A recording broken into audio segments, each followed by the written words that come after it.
तो अब हम आ गए केस स्टडी नंबर 6 पे, मिस्टर मदन मोहन वाली। चलो सीधा चलते हैं क्वेश्चन पे। तो पहला क्वेश्चन हमारे से पूछा हुआ, sees the price of apartment is based upon the carpet area. Carpet area के ऊपर अपना क्वेश्चन है, देखते हैं केस स्टडी में। ये रहा 3 BHK अपार्टमेंट है, ग्रोस एरिया अपने को दिया हुआ है 1200 स्क्वायर फीट का, और उसके अंदर एक्सटर्नल वाल आती है 3% और इंटरनल वाल्स आती हैं 4%। हमारे को पता है कारपेट एरिया में एक्सटर्नल वाल्स तो आती नहीं, तो 1200 का जो 3% है वो तो आएगा ही नहीं इसके अंदर। तो 1200 का 3% 36, ये माइनस कर देंगे हम 1200 में से। और आगे क्या कहते हैं 24 स्क्वायर फीट हमारा क्या आता है बालकनी का, ये भी नहीं आएगा इसके अंदर, ये भी माइनस कर देंगे। उसके बाद क्या कहते हैं 40 एरिया हमारा आता है ओपन एरिया, ये भी नहीं आएगा इसके अंदर, ये भी हम माइनस कर देंगे। तो नेट हमारा कारपेट एरिया कितना बचेगा 1100 स्क्वायर फीट। आंसर चेक कर लेते हैं, सी हमारा आंसर आ गया। But will be the carpet area पूछा था इसने, 1100 स्क्वायर फीट हमारा आंसर आ गया। सेकंड क्वेश्चन कहता है with reference to explanation given by the banker to TIL with respect to seeking more information which of the following is not a specified transaction. ये हमारा डायरेक्ट क्वेश्चन है। Specified transaction में कौन सी transaction आती है? Any transaction in foreign exchange ये आती है, any transaction in any high value import ये भी आती है, in any transaction in high value export ये नहीं आती। हमारा आंसर यहीं पे मैच हो गया। और any transaction where there is high risk money laundering ये भी आती हैं। 3 चीजें इसके अंदर आती हैं, पहली, दूसरी और चौथी। तीसरी एक्सपोर्ट वाली वैल्यू नहीं आती इसके अंदर, तो हमारा आंसर आ गया सी। What shall be the legal validity of notice issued to Mr. Mishra by the initiating officer? तो ये देखो यहाँ पे दिया हुआ है, in order to fulfil social needs mister and missus Mishra join the local resident club which is in the form of association of person individual member have contributed to the expenses of the club voluntarily form executive committee. इन्होंने एक ना executive committee बनाई for the management के लिए, और mister Mishra is a part of also a part. अब यहाँ पर अपन इसको नोटिस जो दे दिया ना, वो नोटिस दे दिया मिस्टर मिश्रा को क्वेश्चन में हमारे, और वो कह रहा था कि मुझे क्यों दे दिया नोटिस। तो देखो क्वेश्चन हमारा क्या कह रहा था, what shall be the legal validity of notice issue to Mr Mishra by the initiating officer. Valid है because Mr Mishra is a member of association and notice can be served through post. Valid है because Mr Mishra is a part of executive committee and notice can be served through the post. तो answer हमारा क्या हो जाएगा, B हो जाएगा। अगर आपने आंसर सी, अगर आपके आंसर में ए है तो उसको सही करके बी कर लें, क्योंकि इंस्टीट्यूट ने कोड एजेंडा में इसका आंसर बी कर दिया है। वो एग्जीक्यूटिव कमेटी का पार्ट था, हम उसको नोटिस दे सकते हैं, पोस्ट के थ्रू दे सकते हैं, कोई दिक्कत नहीं है। वो कह रहा था कि मुझे पोस्ट के थ्रू नहीं देना चाहिए था, पोस्ट से आप उसको दे सकते हो notice.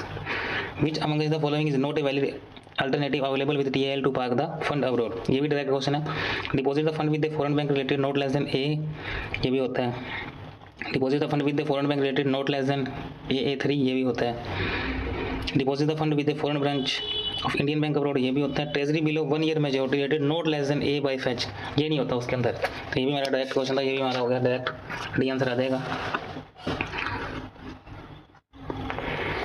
What shall be the validity of decision taken by the committee of creditor to replace the resolution professional? Check करते हैं इस क्वेश्चन के अंदर। तो यहाँ पर जो one of the meeting pass resolution 73% voting से रेजोल्यूशन पास हुआ है, और हमारे को पता है रेजोल्यूशन के लिए कितनी परसेंट वोटिंग चाहिए होती है, 66%। तो ये तो वैलिड है, 5वें का आंसर वैलिड आ जाएगा। डिस्क्रिप्टिव क्वेश्चन देखते हैं, whether the transfer of right liability in the project Nirmal Awas by CDL to JCEAD is legally valid. हमने डेटा के अंदर पढ़ा था कि ना जो प्रमोटर होता है वो अपना ये राइट्स एंड लायबिलिटी जो बेचने का काम होता है, मेरे काम बनो, जैसे मान लो कि प्रमोटर है वो काम कर रहा था किसी के लिए, तो वो अपने राइट्स एंड लायबिलिटी को ना बेच नहीं सकता। अगर बेचना भी चाहता है ना, अगर वो अपना काम ऐसे कैसे राइट एंड लायबिलिटी बेचना चाहता है, तो कम से कम 2/3 उसको कंसेंट चाहिए होती है। तो हम चेक करते हैं 2/3 कंसेंट मिली है या नहीं मिली। इस क्वेश्चन में हमारे को ना कई कमियां मिलेंगी, अपने को 3 कमियां मिलेंगी इस क्वेश्चन में। 2/3 कंसेंट पहले चेक करते हैं, और वो भी कंसेंट राइटिंग के अंदर होनी चाहिए। वो चेक करेंगे राइटिंग के अंदर लिया या नहीं लिया, और इससे पहले आपको एक प्रायर अप्रूवल लेनी होती है स्टेट अथॉरिटी से, वो लिया या नहीं ली। चलो चेक करते हैं अब। तो बहुत इंपॉर्टेंट है, इसको ध्यान से देखना। इसके अंदर क्या कहता है, allotment of all 140 apartments were done in the month of February 2020। Total allotments की 140, जिसके अंदर एक नायक है उसके पास 2 अपार्टमेंट है, और एक पर्सन हो रहा है गौतम जिसके पास 3 अपार्टमेंट है। तो हमने डेटा के अंदर पढ़ा हुआ, अगर एक पर्सन के पास एक से ज़्यादा अपार्टमेंट्स होती हैं तो उन सभी अपार्टमेंट्स के लिए उस पर्सन को एक ही माना जाता है। नायक के पास 2 अगर अपार्टमेंट है तो नायक को एक अलॉटी माना जाएगा, 2 नहीं माना जाएगा। गौतम के पास 3 है तो उसको एक ही माना जाएगा, 3 नहीं माना जाएगा। बाकी सबके पास एक एक है। अब मान लो टोटल 140 थे, तो गायक ये जो नायक था 2 की जगह 1 माना जाएगा, एक यहाँ से हट गया हमारा। और एक गौतम के पास 3 थी, 3 में से 1 ही माना जाएगा, तो 2 नंबर यहाँ से कम हो गए, 1 नंबर ऊपर से कम हो गया, तो टोटल 3 नंबर कम हो गए ना। इसका मतलब जो टोटल नंबर 140 दिए हुए ना, वो टोटल 140 की बजाय 137 होने चाहिए। अब 137 का 2/3 करो 91.33, इसका मतलब 92 92 हमारे को कंसेंट चाहिए 2/3 और हमारे को इस क्वेश्चन में ना कंसेंट कितनी मिली, तो अपने को जो अप्रूवल मिल गया ना इस क्वेश्चन में, अप्रूवल मिली 93 अपार्टमेंट्स की। अब 93 अपार्टमेंट्स के अंदर ना नायक और गौतम भी इंक्लूड है। तो नायक और गौतम के पास कितने वो थे अलॉटमेंट, अपार्टमेंट 5 थे ना उनके पास, 2 एक के पास थे, गौतम के पास 3 थे। 93 में से 5 गए 88 और एक एक तो काउंट करना है, तो एक एक यानी कि एक गौतम का एक नायक का, तो 2 इसमें जोड़ के 90 आ जाएगा। तो अपना आंसर चेक करते हैं आपका 90 जो अपने को अप्रूवल मिली है वो कितने परसेंटेज है। अपने को चाहिए कितनी थी 92 चाहिए थी ना, और अपने को अप्रूवल कितनी आई 90 की, 2/3 आई नहीं अपने पास, 2/3 आई नहीं, तो अपना आंसर क्या आ जाएगा। एक रीज़न तो ये हो गया। दूसरा रीज़न ये है कि इन्होंने ना जो अप्रूवल लिया ना वो राइटिंग के अंदर ही नहीं ली, राइटिंग के अंदर अप्रूवल नहीं ली, ये भी गड़बड़ कर दी इन्होंने। चलो भाई अब आप देखते हैं no transfer of interest in the project, 3 reason की वजह से दिक्कत हुई है यहाँ पे। एक तो 2/3 अलॉटी नहीं मिली यहाँ पे, राइटिंग के अंदर नहीं है, और कोई प्रायर अप्रूवल नहीं ली इन्होंने, 3 गड़बड़ कर दी इन्होंने। और वो 90 वाली बात जो आपको दिखा रहा था वो ये रही। टोटल 93 अपार्टमेंट से, जिसमें नायक और गौतम भी थे, और नायक और गौतम के 5 काट दें और 2 ले लें तो अपन 90 आ जाएगा। ध्यान से देखना ये 90 कैसे आया। टोटल 93 थे, गौतम और नायक को छोड़ दो, गौतम और नायक के टोटल 5 अपार्टमेंट काट दो एक बार, तो 88 बच गए। अब गौतम और नायक का एक एक तो ले ही लें, उनको एक एक तो कंसीडर करना ही है, तो टोटल कितने हो गए, जोड़ के 90 आ गए। और हमारे को चाहिए कितने थे 92। अब अपने से सेकंड क्वेश्चन इसने पूछे हैं whether JCED is allowed to reallocate the allotment, reallocate तो अलाउड ही नहीं होती है एक्ट के अंदर, तो ये तो डायरेक्ट क्वेश्चन था, एक्ट के अंदर रीअलोकेट अलाउड ही नहीं होती। JCED is not allowed to reallocate the allotment for the project Nirmal Awas because Section 15 Real Estate Regulation Development Act 2016 it provides that any such transfer assignment shall not be affect the allotment sale of apartment plot building as case may be real estate project made by the actual promoter। चलो अगला question क्या पूछता है अपने से, whether the application moved by JCED seek extension of time on the ground on delay of account of transfer of project is maintainable। अब रेरेक्ट के अंदर क्या है कि मान लो मैं प्रमोटर हूँ, वैसे काम पूरा नहीं हो रहा, तो मैंने चलता काम किसी और को दे दिया, चलो चलता काम और किसी और को दे दिया, ठीक है।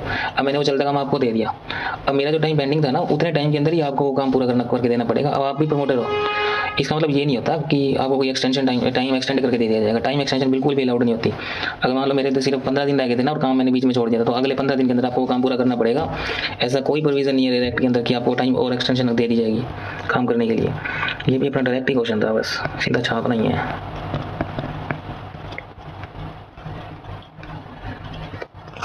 It states that any transfer assignment permitted under the provision of this section shall not be results in extension of time। उसको उसी टाइम में पूरा करके देना पड़ेगा और सारी की सारी कंप्लाई करनी पड़ेगी pending application with in the time. अगर वो डिफॉल्ट करता है ना तो लायबल हो जाएगा ब्रीच में, ठीक है। सेम क्वेश्चन है, सेम आपका ना डायरेक्ट के अंदर लिखा हुआ है, सेम टू सेम इसने डाल दिया। चलते हैं क्वेश्चन नंबर अगले पे। Question number 7 with reference to admissibility of application for ongoing CRP in case of one of the subsidiary TIL state the opinion और will it make any difference if application is moved by the operational creditor. फिर क्या होगा, चाहे financial creditor करे चाहे operational creditor करे, कोई फर्क नहीं पड़ता। तो ये कहते हैं one of the subsidiary of TIL pushed for corporate insolvency resolution process by the financial creditor. Decision of NCLT of admitting the application of financial creditor appointing of interim resolution professional was challenging on the ground that application of financial creditor was made after the expiry of limitation period. Appellate authority NCLT relying upon the Credence यानी कि assumption that the provision of limitation act 1963 is not applicable to application made under IBC 2016 और rejected the appeal that challenged the decision of NCLT of admitting the application। तो इसके ऊपर हमारा एक case था, वो केस देखते हैं, उसके बेस के ऊपर ही हमारा ये आंसर दिया हुआ है। ये केस था देना बैंक का। Supreme Court of India quoted that insolvency committee of ministry of corporate affair in the report publish in 2018 March IBC could not have been to give a new lease of the life to डेब्ट which were already time board.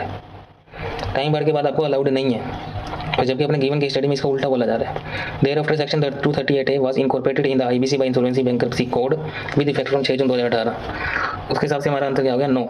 The assumption of NCLT की थी ना वो admissible नहीं है because as per section 238 से IBC code 2016 provision of the limitation act shall में apply to the proceedings appeal before the adjudicating authority. जो कि आप बोल रहे थे नहीं होगी, टाइम बार्ड नहीं कर सकते आप कर, ठीक है। Hence application move under section 7 और 9 टाइम बार्ड है, must be filed within the limitation period. आप उसी के अंदर करनी थी, बाद में नहीं करनी थी।